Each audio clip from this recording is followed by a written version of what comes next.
திரு கங்கைமரன் அவர்கள் வந்து உணர்ச்சி வசப்பட்டு கத்தலை. அவர் வந்து உண்மையில உள்ளத்துல இருந்து அவர் கத்தினார் அப்படிங்கிறது தான் உண்மை. ஏன்னா அந்த கிராமத்து மனுஷன் வந்து கங்கைமரனுக்கு வந்து வெளியே வந்துட்டார். தான் ஒரு விஐபி, இங்கே படுத்திருக்கிற விஐபின்னு யாரும் அவர் நினைக்கவே இல்லை.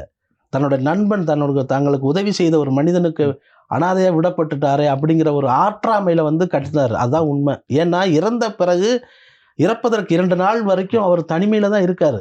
உணவு கொடுக்குவதற்கு மட்டும் ஒருத்தர் இருக்காங்க. அவர் இறந்த தகவல் வந்து அவருக்கு மூலமா தெரிஞ்சு கங்கைமரனுக்கு தெரிஞ்சோன்னா அவர் தான் முதல்ல வந்து பாரதி ராஜா உடல் அருகே வர்றாரு. உடல் அருகே வந்துட்டு அவருக்கு அதுக்கு பிறகுதான் இவங்க எல்லாம் எங்க இருக்காங்க அப்படின்னா தேனியில வந்து வேறு ஒரு விஷயமாக அவர்கள் வந்து நிலப்பிரச்சனை சம்பந்தமாக தேனியில அவங்க இருந்திருக்காங்க. அந்த தகவல் இவருக்கு தெரிஞ்ச பிறகுதான் இவர் வந்து கொந்தளிச்சு இது பண்றாரு. இது உங்களுக்கு வந்து எல்லாமே இவர் போட்ட காசு எல்லாமே.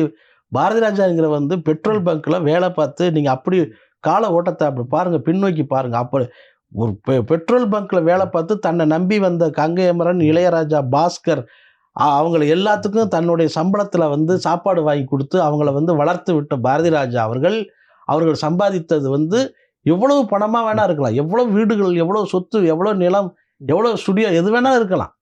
ஆனா அது எல்லாத்துக்கும் உரிமைப்பட்டவர் அவர் மட்டும்தான். ஆனா நீங்க என்ன நடந்து போச்சு, அவர் தனிமையில் அவர் வந்து விடப்பட்டது அப்படிங்கிறது வந்து அது உண்மையில யாராலும் ஏற்றுக்கொள்ள முடியாது. அந்த அந்த ஒரு மன வலியை தான், கொந்தளிப்பை தான் திரு கங்கைமரன் அவர்கள் வெளிப்படுத்தினார் அப்படிங்கிறது உண்மை.